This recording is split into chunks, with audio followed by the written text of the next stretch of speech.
اللہ اللہ اللہ اللہ اللہ اللہ۔ بسم اللہ الرحمن الرحیم، الحمد للہ رب العالمین، والصلاة والسلام علی سید المرسلین وخاتم النبیین محمد وآلہ واصحابہ اجمعین، اما بعد فاعوذ باللہ من الشیطان الرجیم۔ قال له موسى هل أتبعك على أن تعلمني مما علمت رشدا قال إنك لن تستطيع معي صبرا وكيف تصبر على ما لم تحط به خبرا قال ستجدني إن شاء الله صابرا ولا أعصي لك أمرا۔ صدق اللہ العظیم۔ معزز سامعین، حضرت موسیٰ اور خضر علیہ السلام کی واقعے کی دوسری قسط ہے کہ حضرت موسیٰ علیہ السلام نے حضرت خضر سے گزارش کی کہ میں آپ کی صحبت میں علم حاصل کرنے کے لیے رہنا چاہتا ہوں، آپ کی اتباع میں۔ تو حضرت خضر نے فرمایا تم میرے کاموں پر صبر نہیں کر سکتے۔ تو جواباً حضرت موسیٰ علیہ السلام نے فرمایا آپ انشاءاللہ مجھے صابر پائیں گے۔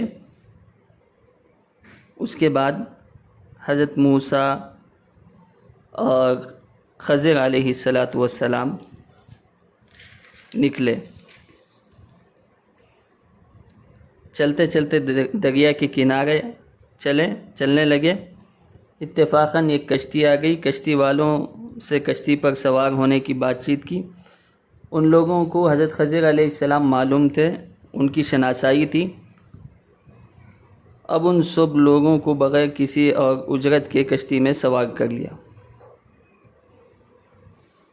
خضر علیہ السلام نے کشتی میں سوار ہوتے ہی کلاہڑی سے کشتی کا ایک تختہ نکال دیا۔ حضرت موسیٰ علیہ السلام سے رہا نہیں گیا، وہ کہنے لگے ان لوگوں نے بغیر کسی معاوضے کے ہمیں کشتی میں سوار کر لیا، آپ نے اس کا یہ بدلہ دیا کہ ان کی کشتی توڑ ڈالی اور یہ سب غرق ہو جائے، آپ نے بہت بڑا کام کیا۔ تو حضرت خضر علیہ السلام نے فرمایا موسیٰ علیہ السلام سے خطاب کرتے ہوئے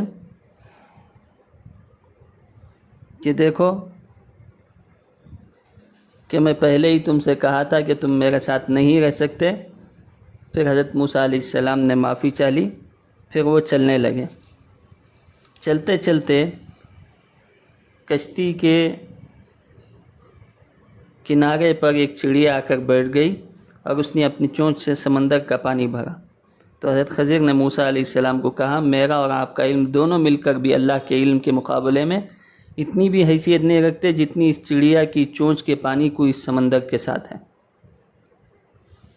معزز سامعین، پھر یہ کشتی کا سفر مکمل ہوا، ساحل پر چلنے لگے تو وہاں پر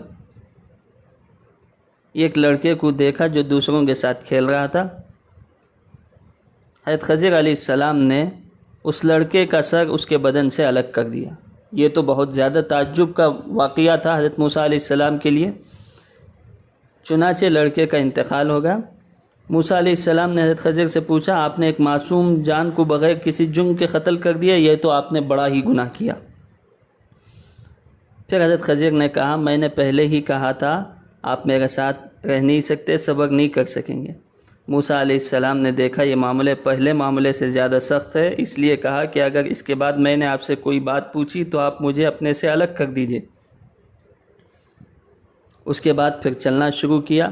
ایک گاؤں میں پہنچے تو گاؤں والوں نے مہمان نوازی سے انکار کر دیا۔ اتنے ہی میں ایک بستی میں اونچی دیوار تھی، وہ گرنا چاہ رہی تھی۔ حضرت خضر علیہ السلام نے اپنے ہاتھوں سے اس کو سیدھا کھڑا کر دیا۔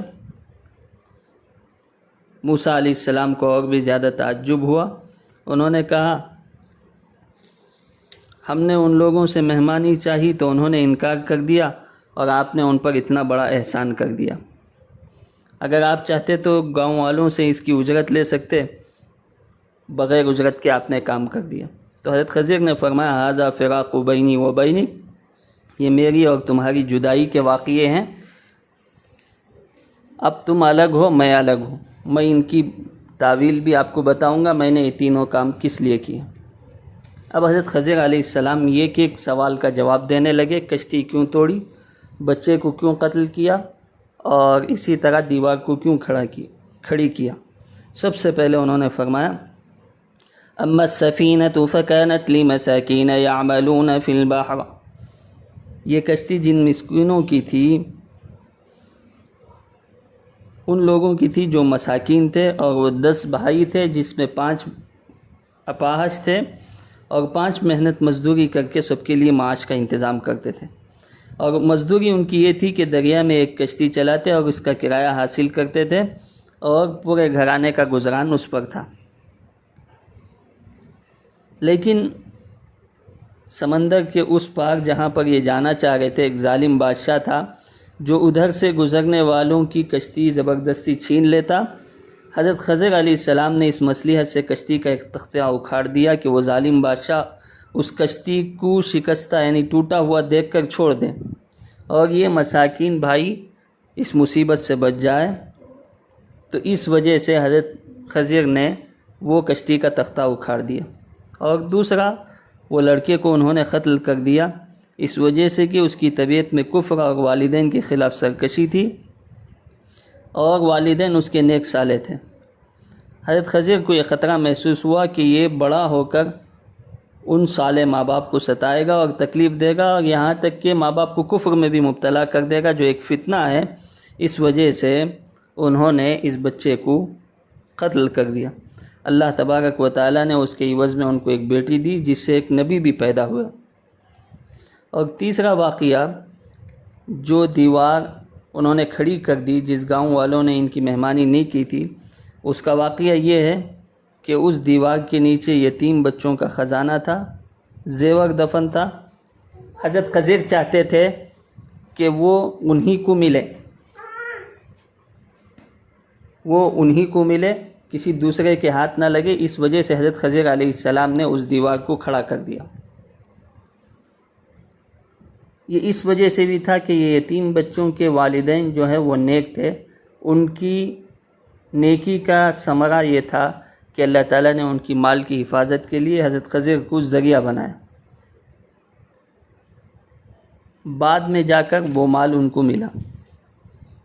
تو یہ تینوں جو خلاف واقعہ حضرت خضر سے جو واقعات صادر ہوئے تھے، ان کے جوابات اللہ نے قرآن میں بھی نقل فرمایا۔ اس میں ہم کو یہ عبرت ہے، یہ نصیحت ہے کہ سامنے والا جو کام کر رہا ہے، جب تک اس کا جواب نہ مل جائے تسلی بخش اطمینان سے خاموش رہنا چاہیے۔ اور سب سے بڑی بات یہ ہے، والدین کی نیکی کا اثر اللہ تبارک و تعالی نسلوں تک چلاتے ہیں۔ بظاہر بچے یتیم تھے، ان کو ہوش نہیں تھا، سمجھداری نہیں تھی، اس کے نیچے خزانہ تھا، لیکن اللہ تبارک و تعالی نے ماں باپ کی نیکی کا یہ اثر اور ثمرہ ظاہر فرمایا کہ اس کے نیچے کے خزانے کو اللہ نے حضرت خضر کے ذریعے سے محفوظ فرما دیا۔ یہ والدین کی نیکی کا اثر ہوتا ہے۔ تو اس وجہ سے ہم تمام کو چاہیے، اگر ہم اپنے بچوں کو نیک بنانا چاہتے ہیں، بچوں کے لیے کچھ دنیا اور آخرت میں ذخیرہ بننا چاہتے ہیں، تو سب سے پہلے ہم نیک بنیں۔ اللہ تعالیٰ سے دعا ہے کہ اللہ تعالیٰ ہم تمام کو نیکی کے راہ پر گامزن فرمائے۔ آمین۔ وآخر دعوانا ان الحمد للہ رب العالمین۔